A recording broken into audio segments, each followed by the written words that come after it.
I'm Jake. I'm going to be hiking the Appalachian Trail in 2023. Today is February 26th, and we'll be headed down to Georgia in a couple days, and I'm leaving on Friday, March 3rd. So we've spent the last week or so finalizing some of the gear. There's still a couple things that might change between here and then, but I'll make sure I update the lighter pack link in our description for this video so you can kind of see the final list of everything.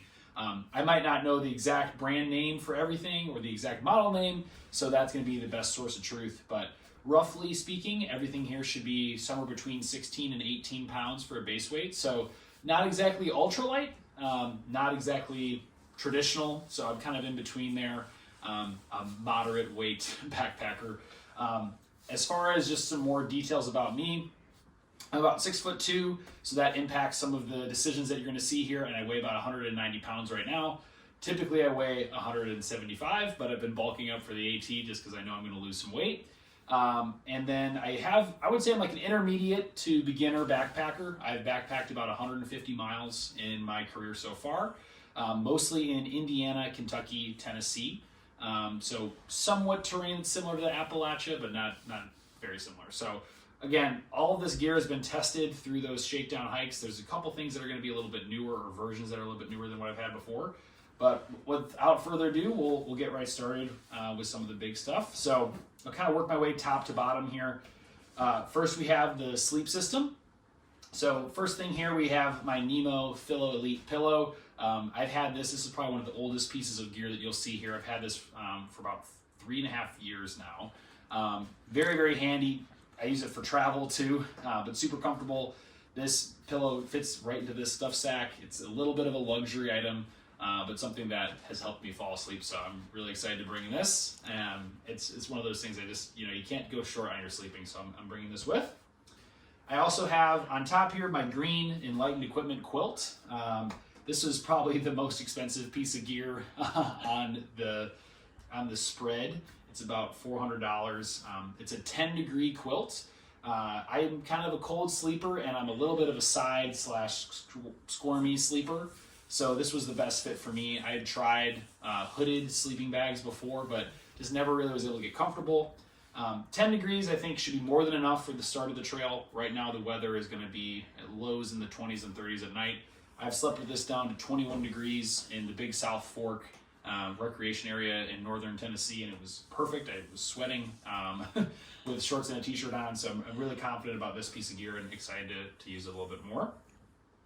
Underneath we have the classic Thermarest Neo Air X-Lite. This is the large version. Again, like I mentioned, I'm 6'2", so I kind of need to have some additional space just to make sure I lay comfortably and can sleep comfortably. I really love this pad. I've used it at Mammoth Cave, and I've used it a couple times in Kentucky and Tennessee. The crackly noise, I don't know if you can hear it or not, is often the complaint with this pad. It sounds like you're rolling around on a bag of chips. I've never really had that issue. I've always been able to sleep really comfortably on this pad. So this is something I'm really excited to use. One thing I'm curious about is how sick I get of blowing it up every single night. It only takes me a couple minutes to fill it up right now.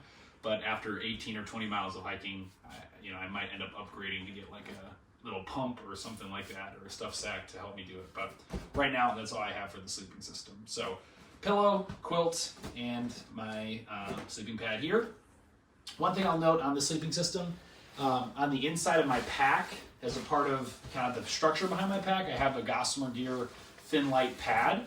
I'm planning on using this in the evenings as kind of extra layer of protection for the Thermarest pad. So this will come out of my pack and kind of lay underneath the sleeping pad, sort of like a yoga mat, basically to prevent any pops or punctures in the sleeping pad itself.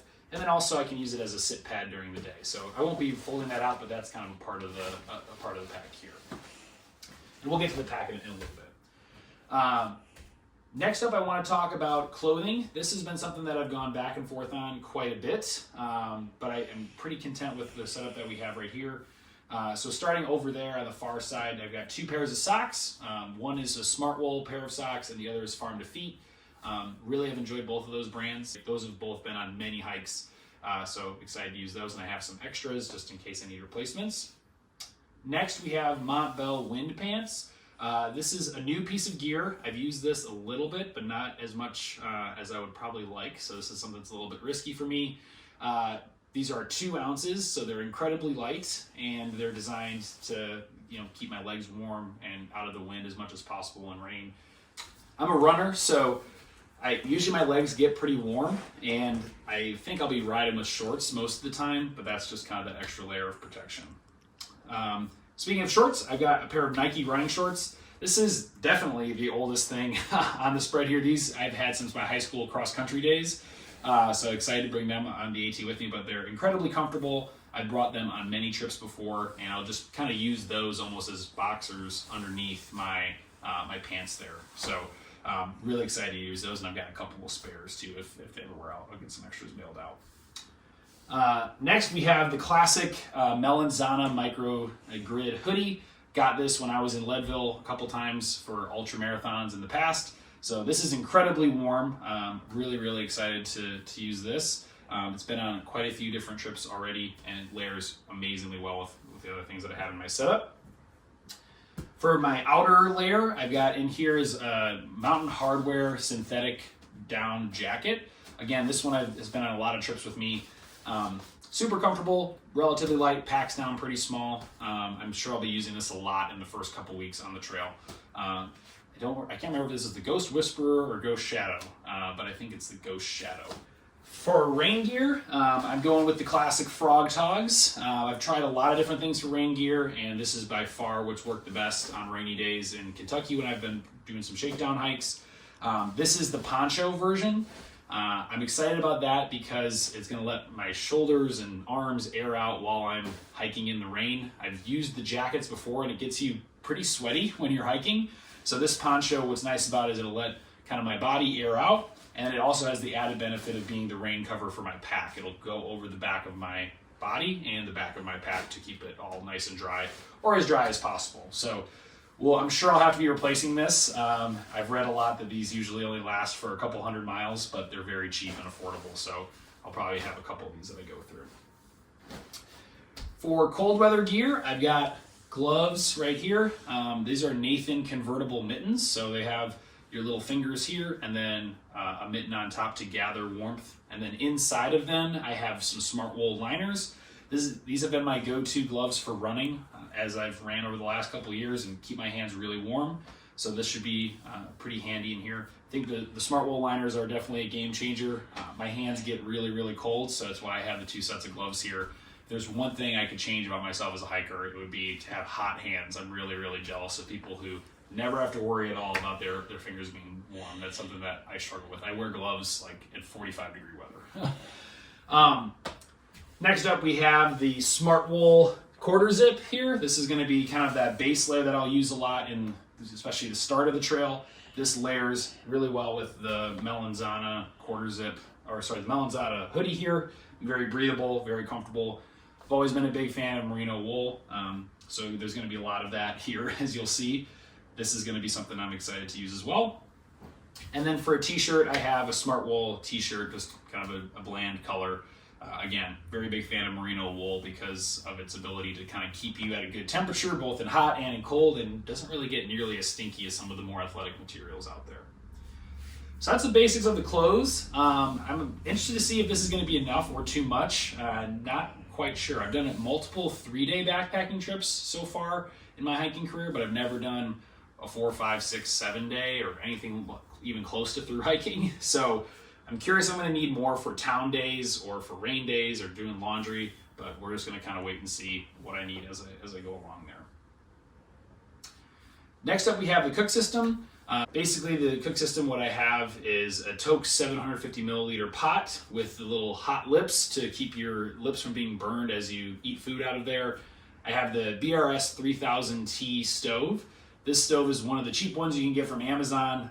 A lot of thru hikers have used this over the years, and it's pretty reliable. So that's what I would be using here. And I have just a lighter and the Toke's big spoon to eat meals. And then, of course, a little bit of isobutane fuel. Kind of covering it all up is the bandana there. That's just kind of handy for kitchen-related work. If you're cleaning out your pot or cleaning off your hands or your spoon as you're eating. Just kind of a handy thing. And that actually is an official ATC bandana. So it's got some safety tips and poisonous plants and fun stuff like that on there. So multi-purpose use, which is really nice.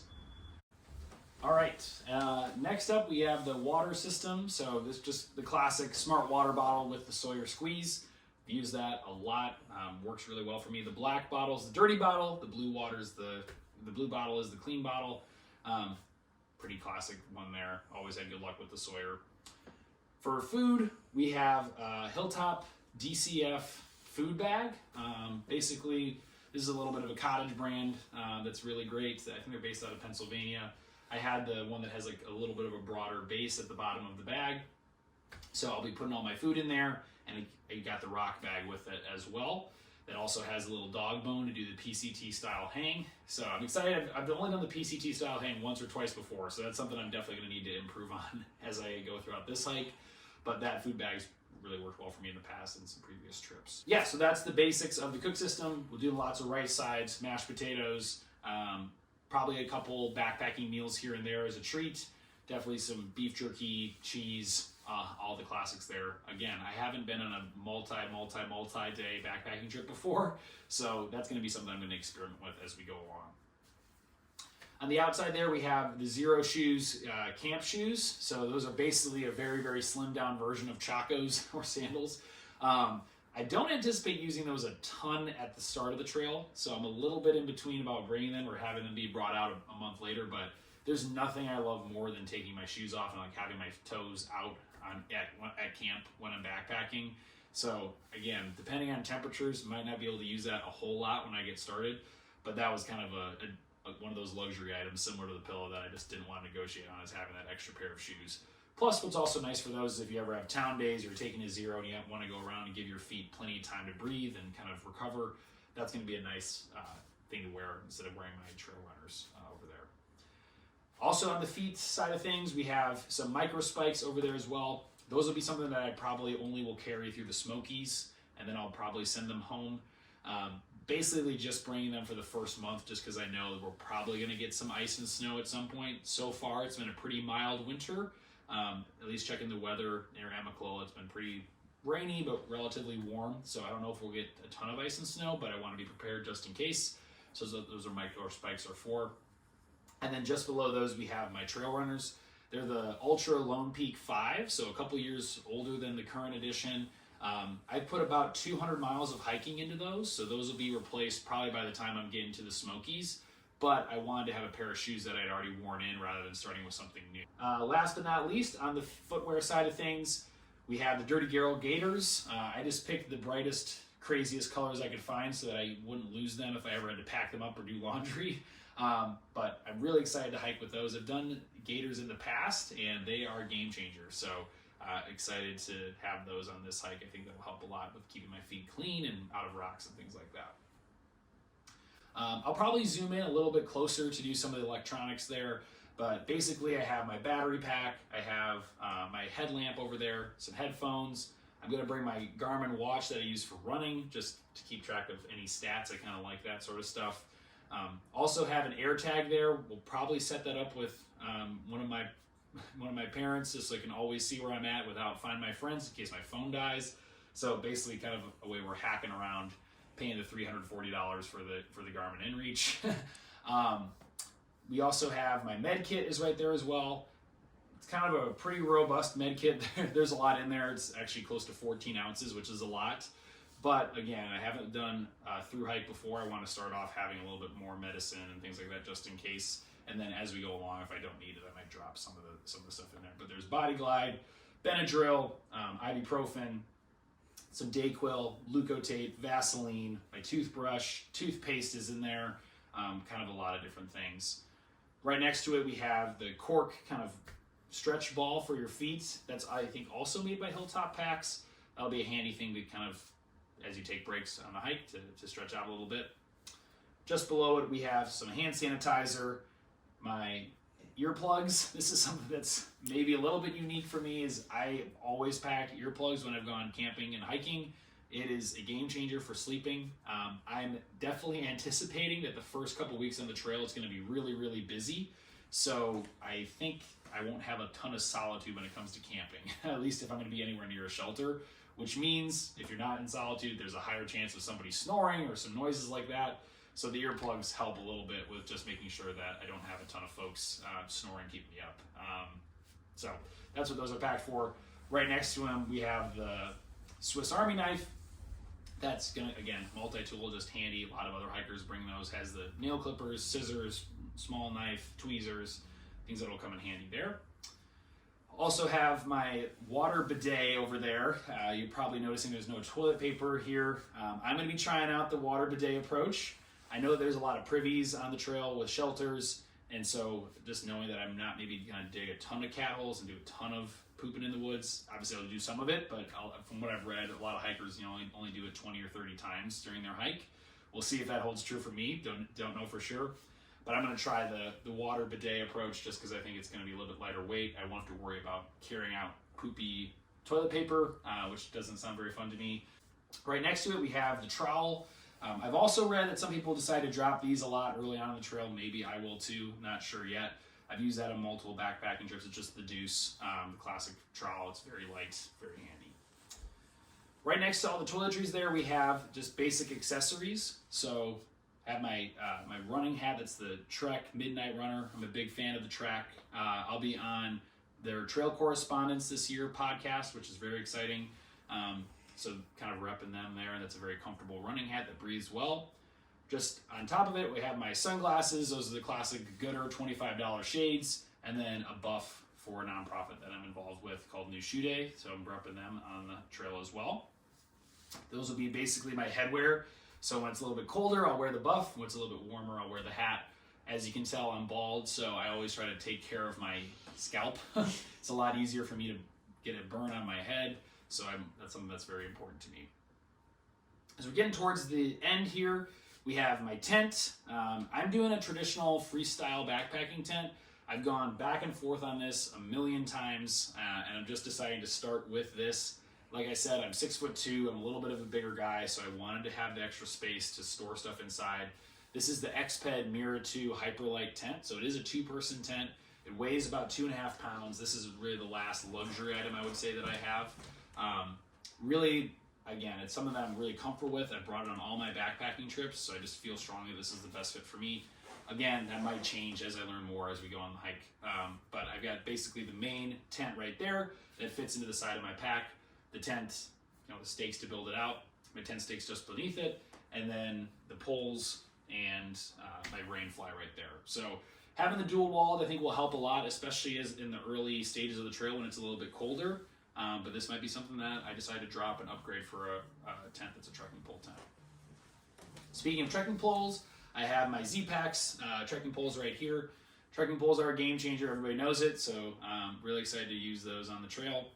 And finally, I have my pack. This is a Gossamer Gear G420. This is the large size, again, like I mentioned, 6'2", so I kind of need the bigger size.